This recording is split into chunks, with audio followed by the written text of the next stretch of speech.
Ada yang bilang kalau Mumun ini berwajah hijau dengan tatapan mata yang kosong. Entah mikiran apa, nggak tahu lah itu ya kan. Juga menemukan sesosok pocong yang berdiri di balik sebuah pohon. Saat dicoba didekati dan direkam, dalam sekejap pocong ini hilang dan malah membuat para pemuda ini lari ketakutan. Allah Akbar, Allah Akbar, Allah Akbar, Allah Akbar, Allah Akbar, Allah Akbar, Allah Akbar, Allah Akbar, hilang, Allah.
Wabarakatuh.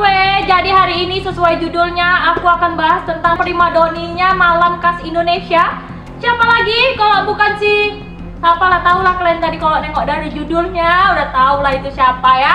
Jadi aku nggak berani ngomong nama aslinya kan nama aslinya pocong. Aku nggak berani, aku bilangnya Mumun ya Mumun adalah sejenis hantu yang berwujud seperti guling. Di Indonesia hantu semacam ini juga disebut dengan hantu bungkus. Hantu Mumun ini emang sangat populer kali di Indonesia nih, bahkan sampai menjadi hantu yang paling terseram dan menakutkan bagi, pokoknya dia nomor satu lah dari makhluk astral, dia nomor satu itu kalau dicari makhluk astral. Pertama nama dia lah itu Mumun. Ada beberapa versi tentang asal-usul Mumun ini muncul pertama kali. Mayoritas masyarakat percaya Mumun ini gentayangan dari orang yang sudah meninggal dan ingin dibukakan tali mumunnya. Karena saat hendak dikubur, lupa tali mumunnya itu belum dilepas. Dari situlah dia gentayangan lah, dia minta tolong bukakan kan. Ada yang bilang kalau Mumun ini berwajah hijau dengan tatapan mata yang kosong. Entah mikiran apa, nggak tahu lah itu ya kan. Ada juga yang menggambarkan bahwa Mumun ini berwajah rata, mata yang berongga dan disumpel sama kapas, matanya melotot dengan wajah yang pucat. Biasalah namanya udah terendam, dia udah nggak ada lagi darah yang mengalir, kan pucat lah dia. Kalau di film-film itu kan kita tengok di YouTube, di mana-mana kita tengok Mumun itu kan lompat-lompat kan. Mitosnya si Mumun ini layang-layang dia. Jadi pernyataan ini digunakan untuk membedakan Mumun asli dan Mumun palsu. Jadi kalau kalian nengok ada Mumun yang lompat-lompat, bisa diragukan itu keasliannya. Kalau ada kalian tengok lompat-lompat habis terbang, udah nggak salah lagi tuh. Udah nggak salah lagi tuh. Tinggi kan? Takut, serem kali loh dia itu.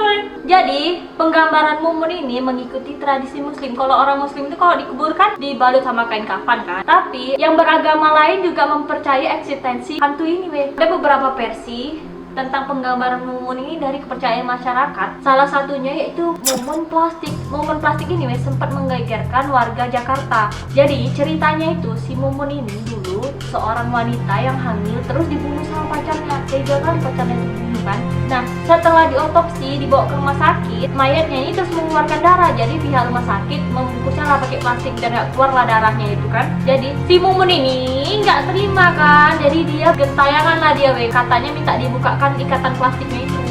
Gak nyaman mungkin ya, gak enak. Orang biasanya pakai kain kapan atau pakai plastik, protes lah dia ya kan. Tega kali. Lain pula nih cerita dari daerah Sidoarjo Mereka menggambarkan Mumun dengan naik delman karena konon katanya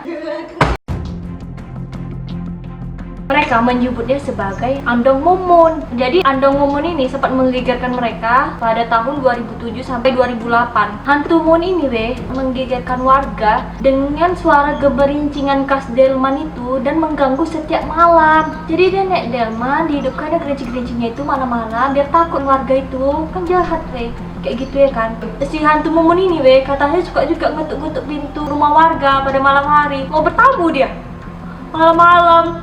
Gak ada sopan santunnya memang itu ya. Mumun.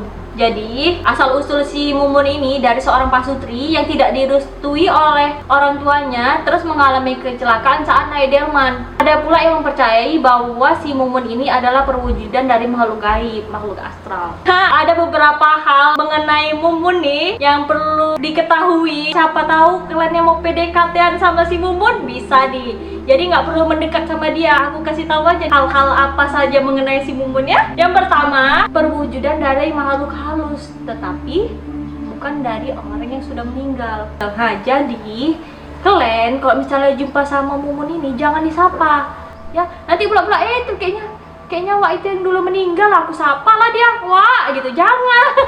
Itu makhluk halus jin itu, dia menyerupai sama orang yang sudah meninggal. Jadi nggak perlu disapa ya kalau jumpa sama dia. Yang kedua, Mumun ini adalah tipe one by one. Jadi si Mumun ini nampakkan dirinya kalau kita lagi sendiri. Tapi kalau kalian rame-rame nggak mau lah dia tuh nampakkan muka, karena dia one by one.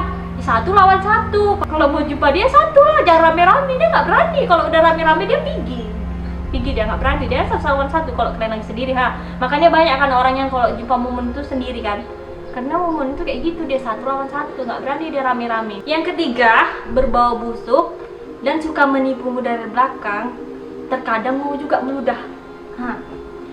Menurut dari pengakuan orang yang beruntung pernah berjumpa dengan si Mumun ini, beruntung dia kan, katanya baunya busuk. Kalau dari jauh baunya ini seperti wewangian minyak-minyak gitulah. Tapi kalau dekat, katanya bau busuk.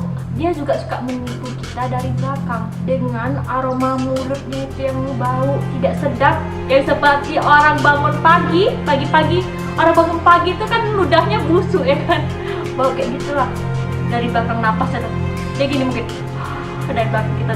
Makanya kadang kalau ada suara-suara itu suara hantu Mumun itu bener kan, bau busuk dia. Terus dia suka mencari perhatian dengan ludahnya. Kadang dia jahil juga nih, dia suka dicipratkannya ludahnya. Ludah Mumun. Kadang orang ngiranya itu bebisan cicak. Entah kadang kok kayak ada hujan tapi dari mana gitu kan. Kadang orang kan ada kayak gitu kan kok kayak ada hujan dari mana itu ludahan si Mumun itu. Kan tiba-tiba malam tiba-tiba tidur kan, kok kayak basah itu ludahan Mumun. Jahil tuh Mumunnya itu, emang jahil dia loh, jahat dia. Yang keempat, suka di tempat-tempat kejadian naas. Jadi si Mumun ini bertempat tinggalnya di tempat-tempat yang misalnya di situ pernah ada kejadian kebakaran, misalnya ada kejadian kecelakaan, kayak gitulah, kejadian pembunuhan atau bunuh diri. Pokoknya si Mumun itu suka hangout di sana. Jadi kalau kalian mau hangout bareng Mumun, pergilah ke sana. Pasti jumpa sama si Mumun itu ya kan. Entah mau hangout bareng kalian sama Mumun, PDKT-an, ayo monggo. Tapi jangan nanti beruntung pula kalian jumpa sama Mumun. Mumun pun beruntung pula jumpa sama kalian. Apalagi yang tampan ya kan. Yang kelima, sering menjadi sosok penjaga tempat atau penglaris usaha. Biasa kalau kita lihat-lihat kan, rumah makan tuh rame kali wajar. Kita kan kadang tertarik kan mau beli apa sih itu kok sampai rame kali gitu. Datanglah kita ke sana kan. Udah makan di situ enak kali. Tiba sampai rumah kita ingin bawa pulang kan, karena enak kali kan, pengen kasih mama lah di rumah ya kan.